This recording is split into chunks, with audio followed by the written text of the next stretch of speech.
Hello there everyone, finally इस video में हम जो है इनपुट स्टेटमेंट्स के बारे में डिस्कस करेंगे। इनपुट स्टेटमेंट्स का काम क्या होता है यार? यूज़र के साथ इंटरेक्शन। आप अपने प्रोग्राम में यूज़र को कैसे इंटरेक्ट करते हो, प्रोग्राम क्यों बनाते हो यार, सॉफ्टवेयर्स क्यों बनाते हो? ताकि कोई उसको यूज़ कर सकते हैं, कोई उसको यूज़ कर सके और अपनी लाइफ में इंप्रूवमेंट्स ला सके, इजंट इट? और जो है वो सॉफ्टवेयर सोसाइटी में कुछ सर्व कर रहा हो। जैसे कि आप माइक्रोसॉफ्ट का वर्ड ले लो, क्यों यूज़ होता है? माइक्रोसॉफ्ट पावर पॉइंट ले लो, ये सब क्या है? ये सॉफ्टवेयर्स हैं अच्छे अच्छे, ठीक है।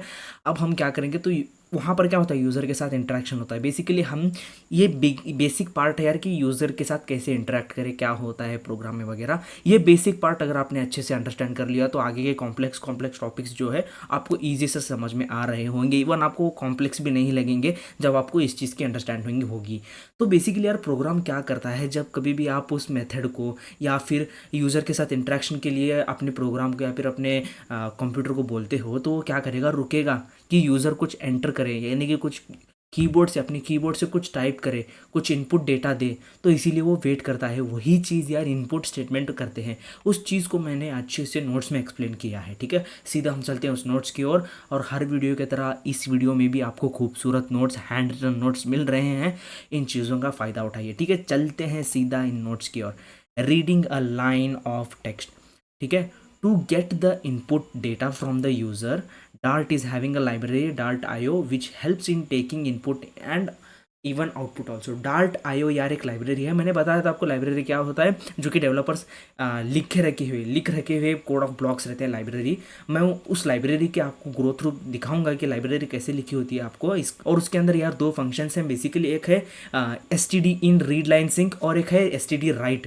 S T D read line sync क्या करता है, यूजर से इनपुट लेता है। एस टी डी राइट क्या करता है, वो स्ट्रिंग हो या कुछ डेटा हो वो बेसिकली डिस्प्ले करता है। मैं आपको प्रिंट और एस टी डी राइट का डिफरेंस बताऊंगा। अब हम चलते हैं इस फंक्शन के बारे में अच्छे से समझते हैं, ठीक है। इस फंक्शन के बारे में अच्छे से समझते हैं तो उसी लिए नई फाइल बनानी पड़ेगी हमें। तो हम लिखेंगे कि इनपुट आउटपुट डॉट डाट, ठीक है। हमने ये फाइल बना ली। अब यहाँ पर हमारा परंपरा प्रतिष्ठा वाइड मेन लिखने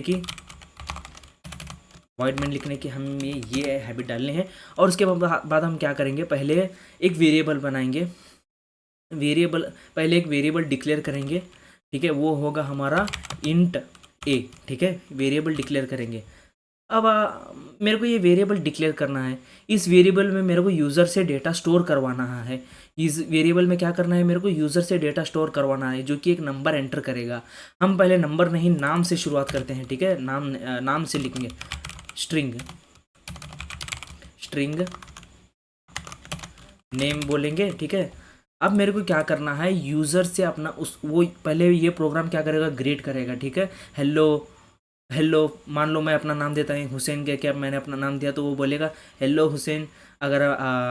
अगर हमने लेट स्पीड अप का नाम दिया तो हेलो लेट स्पीड अप ऐसा बोलेगा, ठीक है। ऐसा कुछ प्रोग्राम हमें बनाना है, ठीक है। मैं क्या करना चाहता हूँ, तो नाम बेसिकली स्टोर करना पड़ेगा। कोई भी वैल्यू क्या करते हैं, ऐसे ही हवा में नहीं स्टोर कर सकते। हमें जो भी यूज़र से हम डेटा लेंगे उसको हम स्टोर करेंगे, फिर उसके बाद डिस्प्ले करेंगे। फॉर एग्जाम्पल, अगर आप बैंक में कोई अकाउंट क्रिएट कर रहे हो तो पहले आप क्या करोगे, वहाँ पर आप अपनी डिटेल्स दोगे, अपना आधार कार्ड दोगे, अपना पैन कार्ड दोगे, ठीक है। अपने सारे डिटेल्स दोगे, उन सबका जेरोक्स दोगे। क्यों?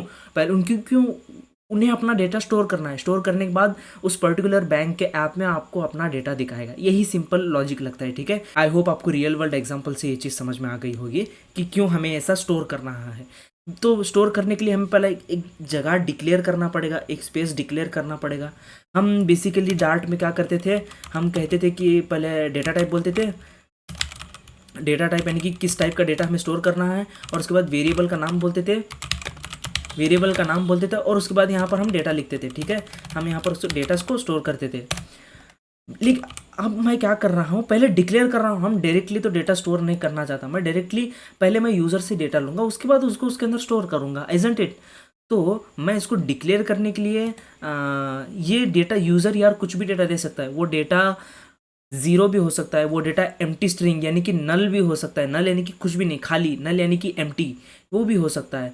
तो डार्ट यार हमें एक मेथड देता है डिक्लेयर करने के लिए। वो है, अगर हम इस नेम वेरिएबल के सामने, सॉरी नेम वेरिएबल के नहीं, इस स्ट्रिंग, ये एक स्ट्रिंग डेटा टाइप है। अगर हम स्ट्रिंग के सामने एक क्वेश्चन मार्क लगाते हैं तो ये यार एक एम्प्टी, यानी कि इसके पास दो चॉइसेस हैं, या तो ये खाली भी हो सकती है या तो इसके अंदर कुछ स्ट्रिंग स्टोर किया हुआ भी हो सकता है। ठीक है, क्या आपको ये चीज़ समझ में है? तो अभी क्या हुआ है, नेम वेरिएबल यहाँ पर डिक्लेयर हुआ।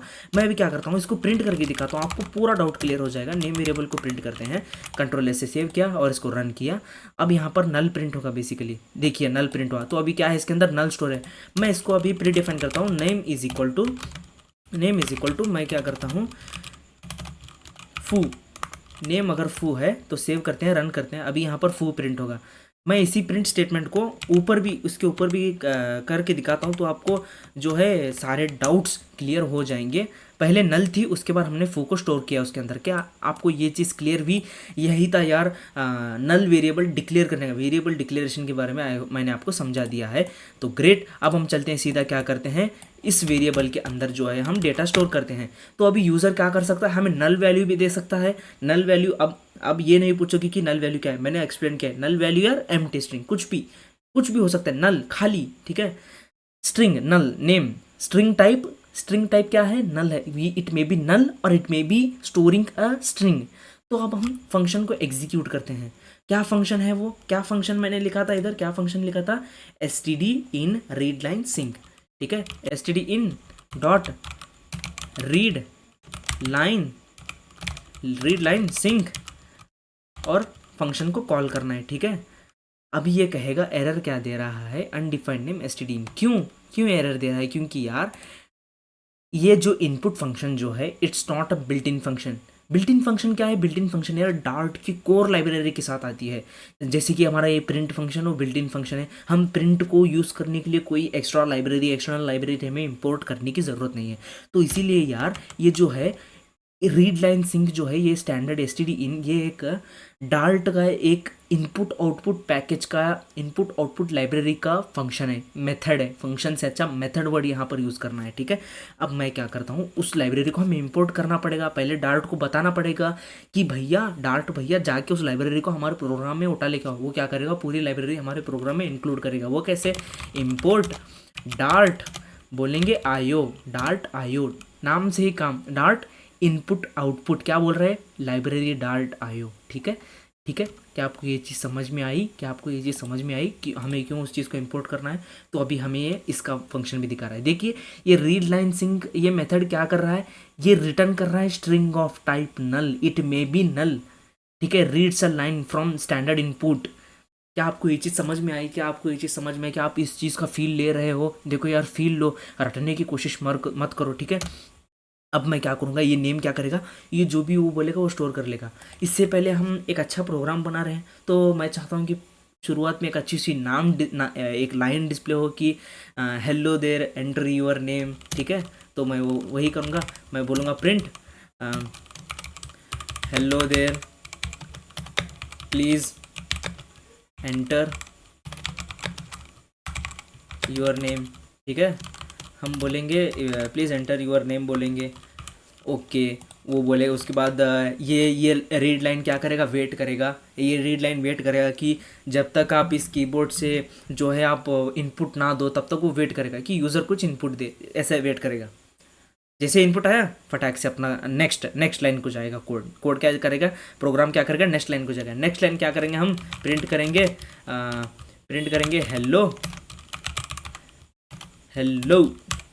हेलो।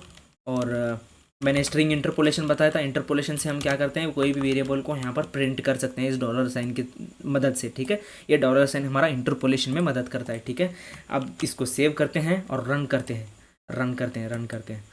आपको मैं ये आउटपुट यहाँ पर दिखाता हूँ। ठीक है, hello there please enter your name, और यहाँ पर ये प्रोग्राम वेट कर रहा है। क्या आपको दिख रही है ना, प्रोग्राम रन होकर एग्जीक्यूट हुआ। यहाँ पर क्या हो रहा था, ये प्रोग्राम क्या रन हो रहा था, रन हुआ, नल फू एंड हुआ। यहाँ पर प्रोग्राम क्या हुआ, एंड हुआ। अब यहाँ पर एंड नहीं हो रहा प्रोग्राम, हालांकि एग्जीक्यूट हुआ, ये वेट कर रहा है कि मैं कुछ एंटर करूँ। नेम मैं बोलता हूँ नेम बोलता हूँ, मैं अपना नेम बोलता हूँ। और उसके बाद ये एंटर मारने के लिए वेट करेगा। या तो जब हम एंटर मारेंगे या फिर रिटर्न या एंटर, कोई भी की प्रेस करने से क्या है, ये जो है प्रोग्राम टर्मिनेट होगा, यानी कि नेक्स्ट लाइन को जाएगा। नेक्स्ट लाइन जो कि सिंपल है, प्रिंट स्टेटमेंट है, उसके बाद जो है हमारा प्रोग्राम टर्मिनेट हो जाएगा। एंटर क्लिक करता हूँ, hello Hussain, program terminated. Program क्या हुआ, टर्मिनेट हुआ। क्या आपको ये चीज़ क्लियर हो रही है? क्या आपको ये चीज़ समझ में आ रही है? क्या ये चीज़ आपको समझ में आ रही है? बहुत सिंपल यार, बहुत सिंपल है एकदम, आप इसको आसानी से समझ सकते हो। क्या ये चीज़ आपको क्लियर हुई? अब आपके मन में सवाल आ रहा होगा, क्या हम स्ट्रिंग ही इनपुट ले सकते हैं? क्या हम इंटीजर इनपुट नहीं ले सकते? उस चीज़ के लिए मैं एक एक कॉन्सेप्ट आपको समझना पड़ेगा। रीड लाइन सिंक हो या फिर कोई भी प्रोग्रामिंग लैंग्वेज का इनपुट मेथड हो, वो क्या करता है, जो भी डेटा आप उसे देते हो वो एज अ स्ट्रिंग रीड करता है। यानी कि मैंने यहाँ पर क्या दिया, स्ट्रिंग दिया। फॉर एग्जाम्पल मैं अभी अगर इधर नंबर भी देता हूँ, नंबर को एज अ स्ट्रिंग ही कंसिडर करेगा। जो भी आप उसको डेटा दो वो एज अ स्ट्रिंग ही लेगा। तो इसे हमें क्या करना पड़ेगा, पार्स करना पड़ेगा। जो डेटा टाइप में आपको स्टोर करवाना है, यूजर से जो डेटा टाइप आपको इनपुट लेना है, उस डेटा टाइप को आपको पार्स करवा के रिक्वायर्ड डेटा टाइप में कन्वर्ट करना पड़ेगा। इनिशियली क्या रहता है, वो स्ट्रिंग रहता है। उस स्ट्रिंग डेटा टाइप को हमें जो है हमारे रिक्वायर्ड डेटा टाइप, इंटीजर हो, डबल हो, लिस्ट हो, मैप हो, उस पर्टिकुलर डेटा टाइप में हमें उसको पार्स करना पड़ेगा, यानी कि कन्वर्ट करना पड़ेगा। इस कन्वर्टिंग मेथड को हम पार्सिंग कहते हैं। तब तक के लिए इस ब्लॉक ऑफ कोड को मैं हटाता हूँ और अब हम क्या करेंगे, एक पहले प्रिंट स्टेटमेंट लिखते हैं।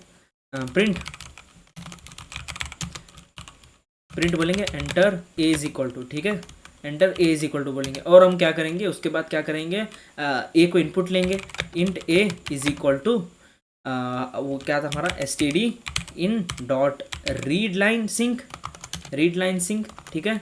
अब यहाँ पर कॉलन लगा। अब ये एरर देखिए, इस एरर से मैं आपको बताऊंगा। The value of int type string, ये हमें स्ट्रिंग डेटा टाइप, यानी कि ये नलेबल नल भी हो सकती है या कुछ वैल्यू भी हो सकती है, वो टाइप की वैल्यू हमें रिटर्न कर रहा है। तो हम इंट को भी क्या करेंगे कि भैया इंटीजर वैल्यू, इंटीजर ये वेरिएबल ए जो है ये या तो खाली हो सकता है या तो फिर इसके अंदर कुछ इंटीजर टाइप स्टोर हो सकता है। लेकिन फिर भी हमारा एरर जो है सॉल्व नहीं हुआ। अब ये क्या बोल रहा है, the value of type string can not be assign to the value of type variable int. क्या मैंने जो स्टार्टिंग में जो मेंशन किया था कि जो भी आप डेटा एंटर करोगे वो एज अ स्ट्रिंग जाएगा, वो स्ट्रिंग रिटर्न करेगा। मैंने नोट्स में अच्छे से इसको एक्सप्लेन किया। ये देखिए, ये देखिए, third captures the user input and returns it as a string. User का इनपुट कैप्चर करेगा और रिटर्न एज अ स्ट्रिंग करेगा। मैं जब यहाँ पर इंटीजर लिखूंगा, मैं यहाँ पर क्या करूँगा, इंटीजर ही लिखूंगा 2 3 4, वो इसको कैप्चर करके क्या करेगा, स्ट्रिंग में ही स्टोर करना चाहेगा एज अ डार्ट नल। ये डार्ट क्या है, हमारी सेफ्टी लैंग्वेज है, टाइप सेफ्टी लैंग्वेज है। तो ये data type, string data type को हम इंटीजर में स्टोर नहीं कर सकते। ये रीड लाइन क्या कर रहा है, हमें स्ट्रिंग रिटर्न कर रहा है। तो अब हम क्या करेंगे, ओके सॉरी हम स्ट्रिंग में ही स्टोर करेंगे, हम स्ट्रिंग में ही स्टोर करेंगे। अच्छा, तो हमने स्ट्रिंग में स्टोर किया, तो ऐड कैसे करेंगे, स्ट्रिंग और स्ट्रिंग को ऐड करेंगे तो स्ट्रिंग कॉन्कैटिनेट हो जाएगी, स्ट्रिंग ऐड हो जाएगी। उस चीज़ को मैं करके दिखाता हूँ। एंटर वैल्यू ए और हम बोलेंगे एंटर वैल्यू बी, और उसको बी एक और वेरिएबल बनाएंगे बी, और उसके बाद प्रिंट करेंगे ए प्लस बी करेंगे। अब मुझे एंटायर वैल्यू ही यहाँ पर क्या करनी है, पूरी इंटरपोलेट करनी है। तो यहाँ पर सिंपली आप करली ब्रेसेस लगा के इस पूरी वैल्यू को जो है इंटरपोलेट कर सकते हो। अब ये क्या दे रहा है, एरर, ठीक है। The operator plus can not be assign to the null. हम कहते हैं ये इट वॉन्ट बी नल, ठीक है। ये क्या करता है यार, ये एक्सक्लेमेटरी मार्क जब हम वेरिएबल के बाजू, वेरिएबल के राइट साइड में जब हम इस एक्सक्लेमेटरी मार्क को लगाते हैं, तो ये सिंपली क्या बोलेगा कि ये पहले क्या दे रहा था, हमें एरर क्या दे रहा था, जब ये नहीं, ये चीज़ नहीं थी, जब ये एक्सक्लेमेटरी मार्क नहीं था, तब ये हमें एरर क्या दे रहा था, द प्लस ऑपरेटर यानी कि addition operator can not be used on null. ये हमें, ये टाइप क्या है, ये कभी भी खाली भी हो सकती है। कभी कभी यूज़र सिंपली एंटर प्रेस करते जाएगा, कुछ भी एंटर नहीं करेगा।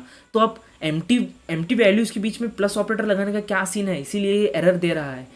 और मैं कहता हूँ कि नहीं, हमारे यूज़र्स बहुत टैलेंटेड है, बहुत ब्रिलियंट है, बहुत टैलेंटेड है, वो कभी भी खाली वैल्यू नहीं देंगे, वो कुछ ना कुछ रिटर्न करेंगे। तो इसीलिए मैं जब एक्सक्लेमेटरी मार्क लगाता हूँ तो ये डार्ट क्या करेगा, हाँ, तो इसके यूज़र्स जो है बहुत एक्सपर्ट हैं, बहुत एक्सपर्ट हैं। तो वो कुछ ना कुछ डेटा एंटर होगा, इसमें अंदर कुछ ना कुछ डेटा होगा, ऐसा हम इसको क्या कहते हैं, डिक्लेयर करते हैं। मैं इस कॉन्सेप्ट को यार एक और वीडियो में अच्छे से समझाऊंगा। जब आप इन चीज़ों से और ज़्यादा फेमिलियर हो जाओगे तब मैं इस चीज़ को बहुत अच्छे से एक्सप्लेन करने वाला हूँ। अब यहाँ पर मैं सिंपली आपको डेमॉन्स्ट्रेट करवा रहा हूँ कि कैसे हम स्ट्रिंग कॉन्कैटिनेट होगा, इस चीज़ को समझाता हूँ। मैंने 12 लिखा, एंटर मारा, एंटर वैल्यू बी बोल रहा है, मैंने 24 लिखा, एक और बार एंटर किया, तो ये देखिए 1 2 2 4 12+24 मैं क्या एक्सपेक्ट कर रहा था, 12+24 मैं एक्सेप्ट कर रहा था कि इन दोनों का एडेड वैल्यू हमें रिटर्न में आए, दोनों का एडिशन रिटर्न में आए, मगर ये तो कॉन्केटिनेट कर रहा है। ऑब्वियसली ये एज अ स्ट्रिंग स्टोर कर रहा है, स्ट्रिंग को क्या करेगा, कॉन्केटिनेट करेगा। मैं यहाँ पर नंबर के जगह अगर मैं यहाँ पर नंबर के जगह अगर मैं यहाँ पर इस चीज़ को रन करते हैं, मैं यहाँ पर नंबर के जगह अगर नेम लिखता हूँ लेट्स ये क्या हुआ, सॉरी मैं इस चीज़ को एक और बार रन करता हूँ, पता नहीं कुछ ना कुछ आता है। यहाँ पर मैं लिखता हूँ let's enter SPEED speed up, ठीक है। मैं यहाँ ठीक है, अब इसको एंटर करूँगा तो लेट्स स्पीड अप प्रिंट हुआ, स्ट्रिंग कॉन्केटिनेशन हो रहा है ये। मैं चाहता हूँ एडिशन हो, तो हमें यहाँ पर पार्सिंग मदद आती है। अब मैं इसको सारे कोड को हटा देता हूँ। अब हम क्या करेंगे, अच्छे से फ्रेजिंग के बारे में बताता हूँ आपको, फ्रेजिंग कैसे करते हैं। अभी हमने देखा कि वो स्ट्रिंग और स्ट्रिंग कॉन्केटिनेट हो रहे थे। अब हम इंटीजर में कैसे स्टोर करें, पहले हम उसको स्ट्रिंग में लेंगे, पहले हम वेरिएबल डिक्लेयर करते हैं स्ट्रिंग जो कि एम्प्टी हो सकती है। ओके, ये जो है अभी ए के अंदर वैल्यू स्टोर करेगा। अब हम क्या करेंगे, integer type A, integer of int, ये अभी इंट क्या इंट होगा, ए इंट, ये क्या करेगा, इंट डॉट पार्स सोर्स है हमारा ए, ठीक है। तो ये एम्प्टी हो सकता है, ये कह रहा है। हम कहेंगे कि यूज़र कुछ ना कुछ डेटा इनपुट करेगा ही, हम इसीलिए यहाँ पर एक्सक्लेमेशन मार्क लगाएंगे, जिससे क्या होगा, इसके अंदर कुछ ना कुछ वैल्यू होगी ही, इसके अंदर कुछ ना कुछ वैल्यू क्या होगी ही।